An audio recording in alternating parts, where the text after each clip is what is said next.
Tyler from Aspire Sports. Today's video, I'm going to give you my wide receiver rankings 1 through 45 broken down into tiers that you can see where to draft these guys. If you want to see the complete list, along with my top 250, my top 100 running backs, top defenses, kickers, all of that, quarterback, tight ends, that's over on our Patreon. I will put the link down in the description. The Patreon is pay what you can. If you can only pay $1, pay $1. All of it's yours. If you can pay more, then pay more. Pay what it's worth to you. Pay what you can over on Patreon down in the description. So with that being said, let's get into the video.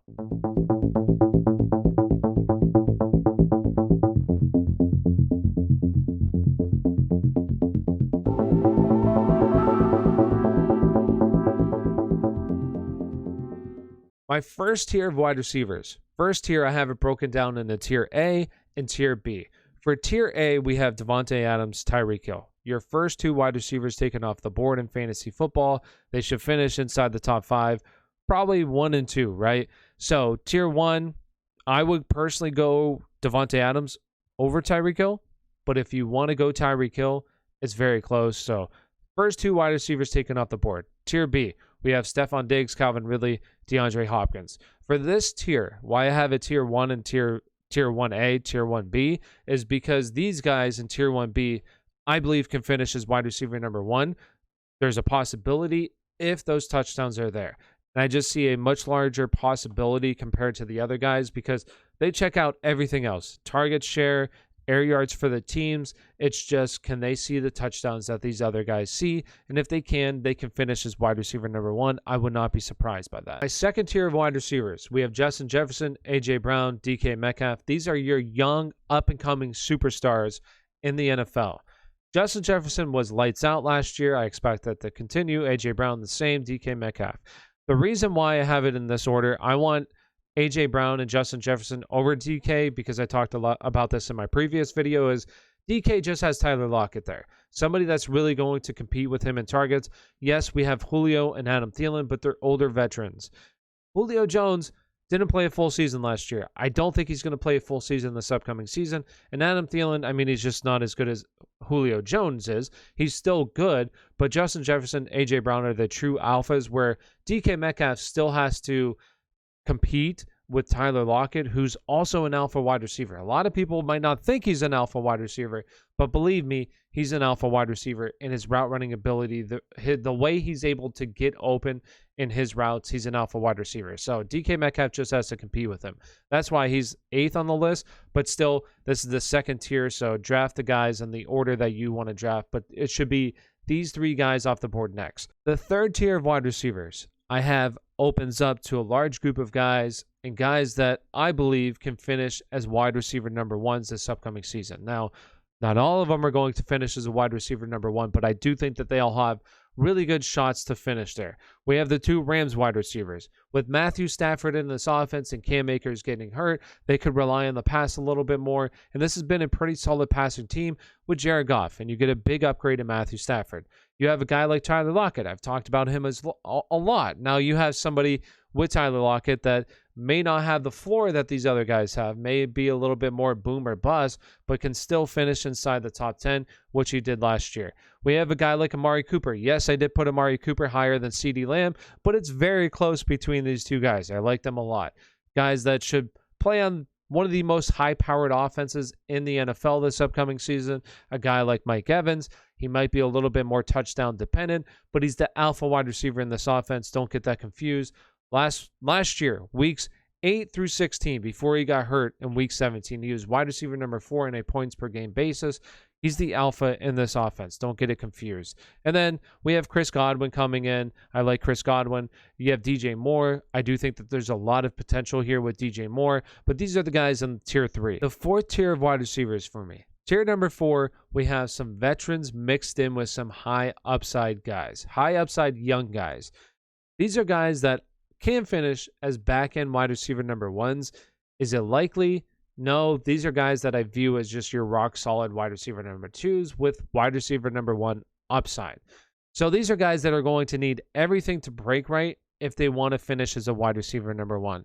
For instance, we have Julio Jones. Can he stay healthy a full season? If he can stay healthy, he can certainly get there, but he's also going to need a bigger target share for this team to just throw the ball a little bit more and able to get there. Another guy, Adam Thielen, we saw last year. He finishes a top 10 guy, but his touchdown rate was crazy. Can that happen again? Certainly. Is it likely? No. But if that happens again, he can be a wide receiver number 1 this upcoming season. A guy like Brandon Ayuk, there's a lot of unknown. He was very good in the games he played last year, was an alpha wide receiver, but can he be that with George Kittle being healthy? We'll have to see it. Deontay Johnson, towards the second half of the season, was very good, saw a bunch of targets.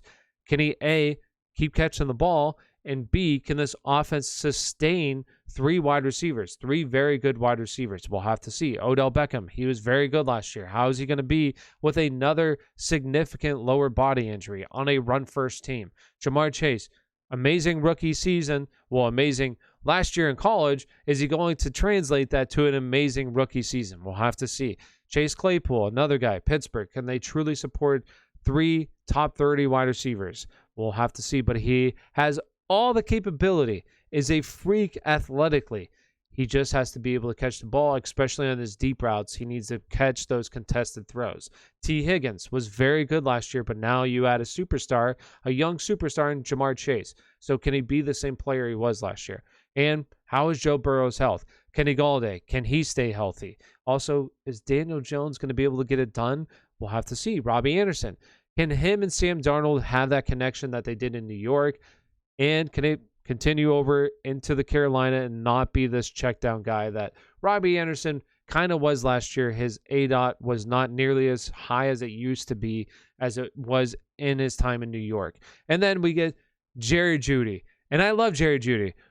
Can Drew Lock take that next step? And I believe he can, but can he take that next step? And is Jerry Jeudy the actual number 1 in this offense? I believe he has everything that makes him it, but can Drew Lock take that step? So we'll have to see. That's why the question marks kind of start to pile up for these guys, but these are guys that are rock solid wide receiver number 2s, can finish as back end wide receiver number 1s heading into the season. So now we get into the last tier here. Tier number 5, the last tier that I'm going to do for this video. But look, you can go all the way down here and see all these guys over on our Patreon, okay? You can have them all. This is also going to be updated every single week, probably every single day leading up to the season, because things change and I do more research and I like more guys. So with that being said, let's just get into this last tier here. So we have the 5th tier wide receivers, where we see guys that can be wide receiver number 2s, but I like them as my wide receiver number 3s heading into the season. And if I can get them as my wide receiver number 3 or 4, I feel very good about that. All right, so a guy like Juju Smith-Schuster, who really has been a wide receiver 2 with Big Ben in the offense. With Big Ben, he's been a consistent wide receiver number 2. Brandon Cooks, there's a lot of questions about Houston right now. So how do you feel about Brandon Cooks in this offense? I feel good about him, because wide receiver number 32 for a wide receiver number 1 on his offense on a team that should throw the ball a lot. Yes, I like it, but at the same time, I would like him a lot more if you had Deshaun Watson, who it doesn't seem likely that he's going to play for Houston. With Michael Gallup, absolutely love Michael Gallup. Have a lot of Michael Gallup this upcoming season in my leagues. Like Michael Gallup, Courtland Sutton. Is he going to be okay removed from that ACL? Back to himself. We'll have to see. Tyler Boyd. He's probably my favorite Cincinnati wide receiver just because you get him so much later. And he's a stud. He's the slot wide receiver. Is going to see plenty of targets there. Devontae Smith. Absolutely loved him in college. Can he stay healthy the full season? Because he's a smaller guy. His lower body's smaller. Then you get Jarvis Landry. Absolutely love Jarvis Landry. Rock solid. Wide receiver number 3 this upcoming season. Honestly, can finish as a wide receiver number 2. Would not be surprised. Corey Davis, in a brand new system, but appears to be the number 1.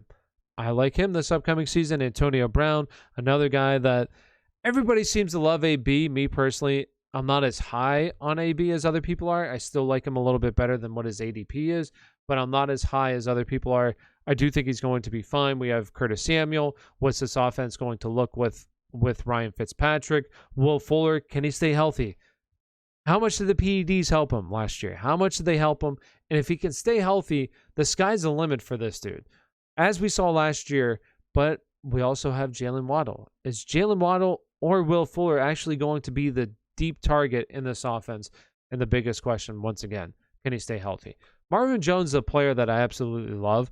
I had him ranked as my first wide receiver off the board for Jacksonville, and this weekend just confirmed that for me. Absolutely love Marvin Jones. We have Mecole Hardman. I like Mecole Hardman, but I'm starting to, this past weekend, it has me a little concerned where he wasn't the true number two in this offense. So I'm a little concerned. And then we get Marquez Callaway, who might end up passing Mecole Hardman here. I like everything I'm hearing out of camp for Marquez Callaway. He's been a stud. He's been the guy in this offense in terms of the wide receivers. He's been the guy. So high hopes are there for Marquez Callaway.